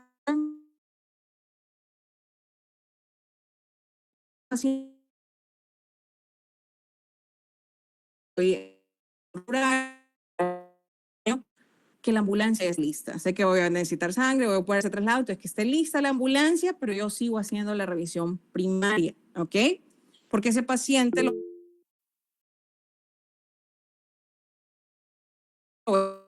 que tengo que seguir haciendo como médico, cumpliendo el ABCDE, ¿ok? Hasta que yo logre estabilizar el paciente. Dentro de ese ABCDE puede incluso estar la necesidad de entrar a quirófano. ¿Por qué? Para controlar ese sangrado, por ejemplo, ¿ya? Entonces, una vez que el paciente esté estable, revisar todos los parámetros, el ABCDE, reviso todos mis análisis, todo lo que le tomé al paciente y entonces con lo que se conoce revisión secundaria. Entonces, en la revisión secundaria, siguiente, implica, aquí sí, ya el paciente le salvé la vida, ¿okay? Como equipo de trauma le salvamos la vida al paciente y entonces queremos descubrir, ahora sí, todos los diagnósticos que puede tener ese paciente o las lesiones que ocasionó el accidente, ¿ok? Una vez que le salvamos la vida al paciente, entonces hacemos lo que se conoce como la historia amplia en trauma, ¿ok? Preguntamos si padece alergia, si todo, si o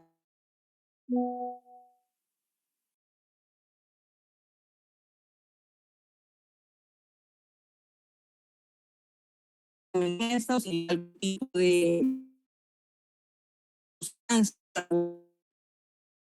el ambiente, ¿ok? Recuerdan todo que va al lado, si fue de frente, si fue una colisión de lado.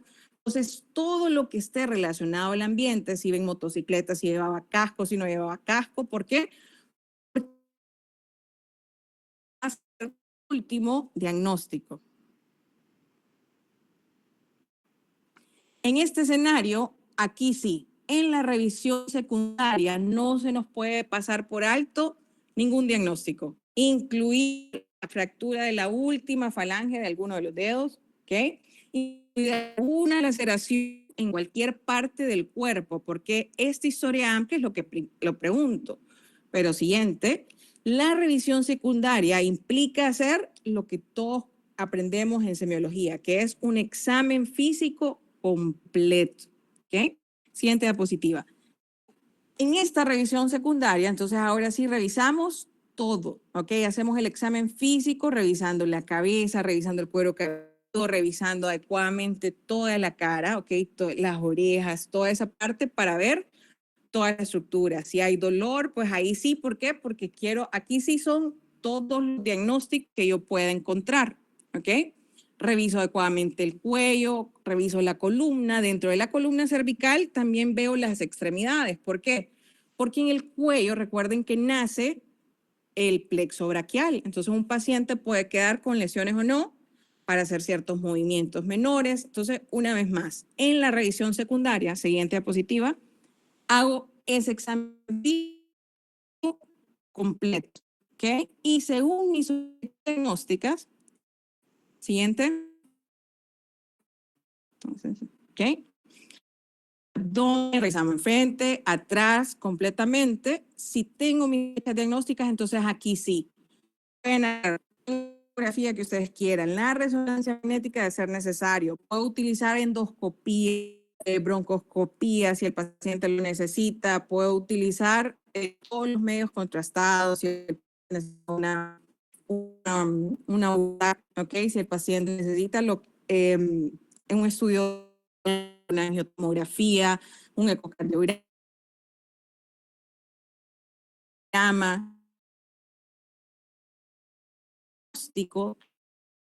por ende podemos pasar al manejo definitivo, ¿ok? transferir a ese paciente a otro centro, a otro país y con todos los diagnósticos. ¿Ok? Recuerden entonces acá que los complementos de esta revisión secundaria me van a ayudar para poder darle el manejo definitivo, pero siempre al paciente. ¿Okay? Cosas que tenemos que hacer, que en cualquier momento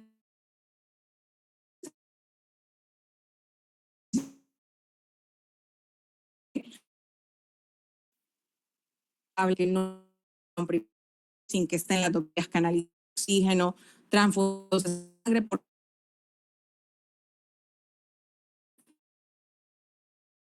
un paciente de la nada, semana, doctores, pues estaba súper bien, ayer viera todos los signos y de la nada se chocó. Empezó con fiebre, de la nada, ¿ok? Ese cuerpo quizás no transfundir la sangre que había que transfundirle.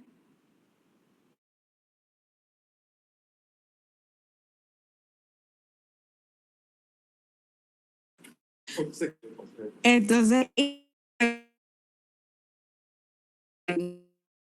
no es de pacientes, ¿ok? Continuar esa revisión, evaluar ese paciente. ¿Por qué? Porque recordemos que ese manejo inicial y todo esto que nos estemos tardando,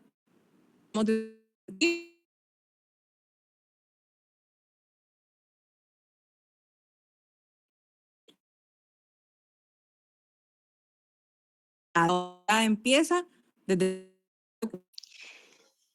Muy bien. el manejo definitivo.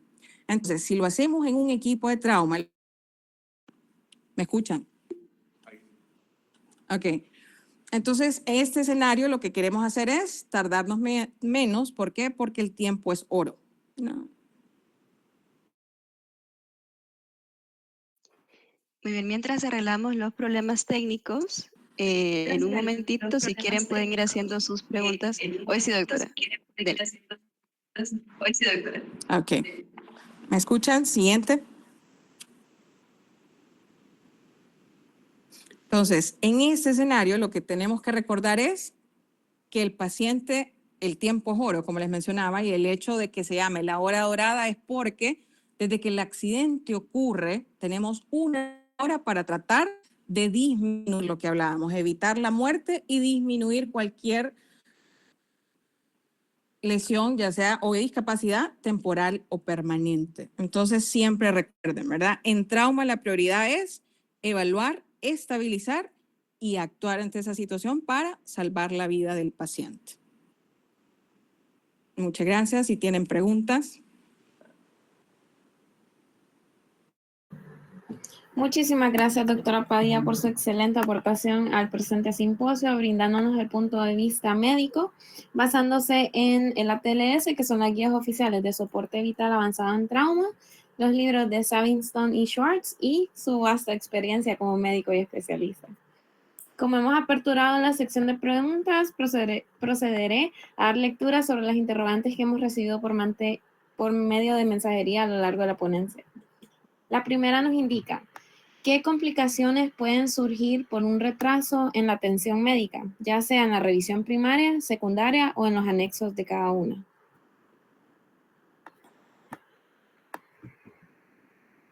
Eso puede ser variable, ¿ok? Eso puede ser variable, dependerá uno del paciente, de los antecedentes del paciente, de la edad del paciente, del mecanismo de trauma, pero lo que hablamos, ¿verdad? En el peor de los escenarios, la peor complicación va a ser la muerte, ¿ya? La muerte, el momento en esas primeras, como la muerte que puede ocurrir 1 semana después por esas complicaciones, ¿ok? El no haber colocado líquidos a tiempo, el no haber colocado sangre a tiempo, ¿qué es lo que va a hacer? Que ese paciente pueda presentar una falla renal, termine en hemodiálisis, termine en falla y eso genere puede tener una rhabdomiólisis, por ejemplo, que no se maneja adecuadamente a tiempo. Entonces aquí puede ser muy variable porque sí va a depender mucho del paciente, del escenario y qué es lo que no se hizo, ¿ok? Muchas gracias. Presentamos con una segunda pregunta que dice: ¿qué papel tiene el FAST en el trauma abdominal cerrado? Bien, en el trauma abdominal cerrado, lo que estamos mencionando, el FAST, lo que nos permite ver es si hay o no líquido en la cavidad, ¿ok? ¿Esto es para qué? Para determinar si ese es uno de los sitios donde hay sangrado, ¿ok? En este sentido, el paciente puede necesitar llevar a sala de operaciones. Si el paciente está inestable con un FAST positivo, es indicación para una laparotomía inmediata, ¿ok? Si el paciente tiene un FAST positivo y está estable o lo logramos estabilizar, nos puede dar tiempo de ir a hacer una tomografía, ¿ok? De completar esos estudios para ver qué es lo que está dañado, ¿ya? Pero nos sirve para poder tomar esas decisiones rápidas y oportunas y no atrasar el manejo definitivo. Muchas gracias. Y de tercera pregunta tenemos, ¿qué pacientes son candidatos a segundas cirugías programadas después del control de daños, que se da primordialmente en la revisión primaria? Una vez más, eso va a depender también. O sea, va a depender de que la revisión primaria, si el paciente entró a quirófano para controlar el sangrado, ¿ok? Va a depender qué encontramos después, en qué sentido. Que el paciente tiene fracturas a nivel de la clavícula que en ese momento no se realizó, o fracturas a nivel de las extremidades y los dedos que va a necesitar una siguiente cirugía. O incluso en el transoperatorio está tan inestable el paciente que hacemos lo que nosotros, ahí sí, el control de daños, que es empacar a un paciente, tomar ciertas medidas de sostén. El paciente tiene que salir a la unidad de cuidados intensivos, ¿ok? Para mejorar la respuesta inflamatoria, para mejorar el dolor, para mejorar el metabolismo. Para llegar puede ser 1, 2, 3 o 4 veces para completar las cirugías definitivas, que puede ser desde una resección, una anastomosis. En ese momento, si hablamos de control de daño, es un paciente que está bien inestable, que probablemente ya está en acidosis, okay, tiene un pH de 7.2, y en ese sentido lo que necesitamos es tratar de no someterlo a más estrés al paciente. Por ende, llevarlo a quirófano por tanto tiempo no es la mejor opción. Entonces puede ser un paciente que vaya a UCI y lo tenga que llevar varias veces a sala de operaciones para controlarlo. O posterior a que lo sacamos de quirófano, pueda requerir una o más cirugías dependiendo de las otras lesiones que pueda tener el paciente. Una lesión de maxilofacial que hasta que se calme el edema o disminuye el edema, se puede hacer ese manejo definitivo. Entonces, una vez más, aquí puede variar una u otra dependiendo de las lesiones que se encuentran en el paciente. Contamos con una cuarta pregunta por parte de Linda Velázquez. ¿Qué hacer cuando tenemos una hemorragia interna y si hacen orificio de Burke en un trauma craneal por accidente aquí en Honduras?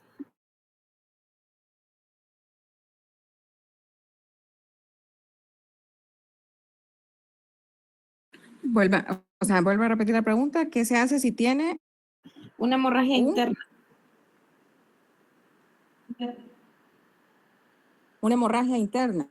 Ok, aquí depende, recuerden, el ATLS es el manejo inicial, ok, esto está orientado para el médico general, ok, para el médico general para poder iniciar y salvar la vida al paciente. Si usted encuentra un paciente que tiene líquido en la cavidad abdominal o tiene sangre en la cavidad abdominal, ese paciente tiene que ser evaluado por un cirujano, ok. Una vez más, si el paciente está estable, podemos completar más estudios. Si el paciente no está estable, pero tiene sangre en la cavidad abdominal, hay que llevarlo a sala de operaciones inmediatamente. Y la segunda parte de la pregunta. Si realizan orificios de Burke en trauma craneal por accidente aquí en Honduras. Ok, en estos escenarios, en situaciones de emergencia, realmente que es muy raro, no usualmente los hacen, sino que el paciente es derivado en este escenario directamente hacia un hospital donde haya un neurocirujano, ¿ok? Para terminar de hacer una queratomía descompresiva. Sin embargo, sí pudiera ser, y eso pudiera salvar la vida de ese paciente para disminuir esa presión intracraneal, ¿ok? De hacerse, pero realmente, lastimosamente, también hay pocos cirujanos en el resto del país, y por eso es que no necesariamente se realizan, ¿ok? Excelente, muchas gracias. Por lo visto no contamos con más interrogantes, por lo que damos finalizada la sección de preguntas por parte de la doctora Padilla. Muchas gracias por brindarnos el punto de vista médico y le cedo la palabra a mi compañero Gadiel. Ok, queremos agradecer sinceramente a la doctora Sandra Padilla por su valiosa intervención y por su experiencia y claridad al abordar este tema de accidentes de tránsito juvenil desde el punto de vista médico, implicaciones médicas en la atención de los accidentes. Y ya que esto nos ha enriquecido enormemente en esta jornada, apreciamos profundamente el tiempo que nos ha dedicado, doctora, y los conocimientos que nos ha transmitido. Y para eso extendemos este certificado de reconocimiento por su notable participación en calidad de ponente en el 79 Simposio de Medicina Legal, Juventud al Volante. Muchas gracias, doctora, y le cedo la palabra para su despedida y un mensaje hacia la audiencia.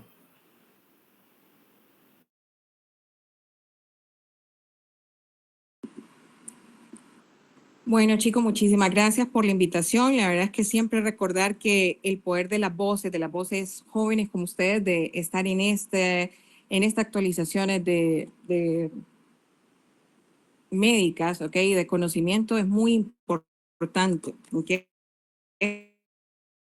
Entonces, siempre imagínense, ¿verdad? Que en una tarde tranquila, donde quiera que ustedes estén, el hecho de poder transmitir ese conocimiento, de poder inspirar a alguien a que mejore, ¿okay? Estos conocimientos sobre temas relevantes desde el punto de vista de humanizar el paciente de trauma.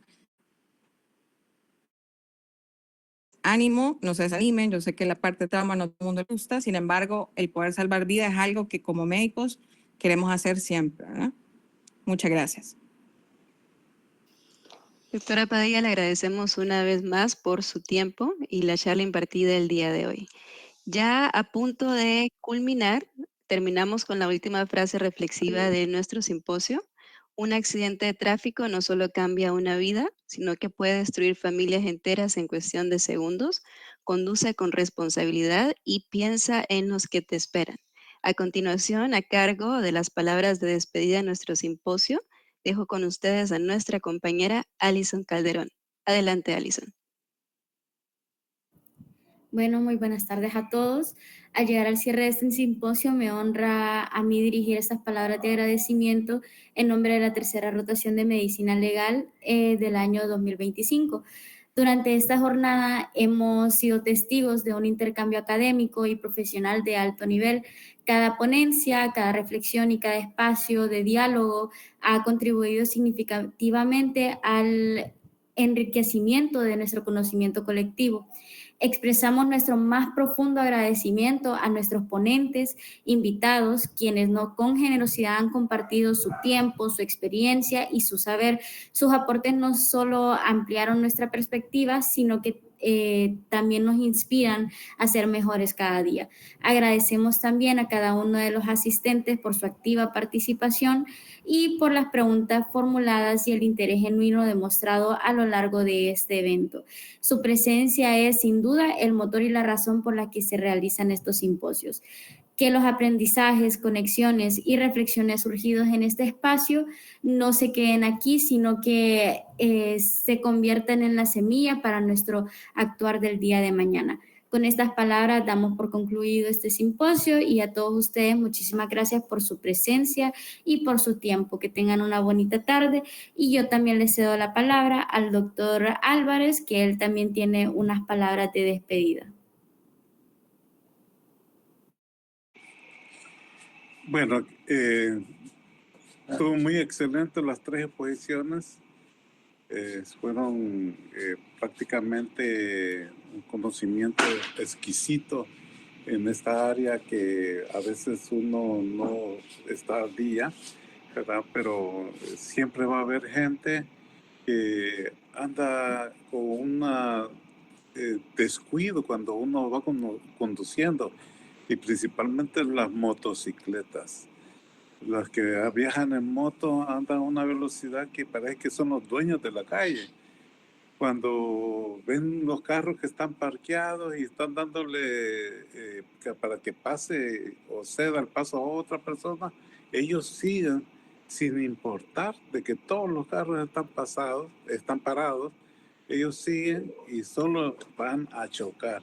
Y lo peor es que ellos son los que son más afectados porque quedan con lesiones bien graves en las extremidades o muerte, y lo comprometen a otras personas que andan en su sano juicio por ley, con las velocidades normales establecidas por la ley. Agradecemos la presencia a todos por esta charla, a la tercera rotación de medicina legal, ¿verdad? Y esperamos que hayan aprendido, que hayan asimilado y que haya un cambio en la actitud de todas las personas cuando tenemos un volante al frente. Un volante al frente es tener el riesgo de matar a alguien. Por lo tanto, hay que hacerlo con mucha precaución y bajo las leyes que establece el tránsito. Muchas gracias, jóvenes. Muchas gracias a la población general, que yo sé que van a ver este video. Y los invito siempre a que se inscriban al canal de Ciencias Básicas de la Salud, UNABS, UNAO Cortés, perdón. Ahí tienen todos los videos y pues si se pueden inscribir, mucho mejor. Gracias y un placer.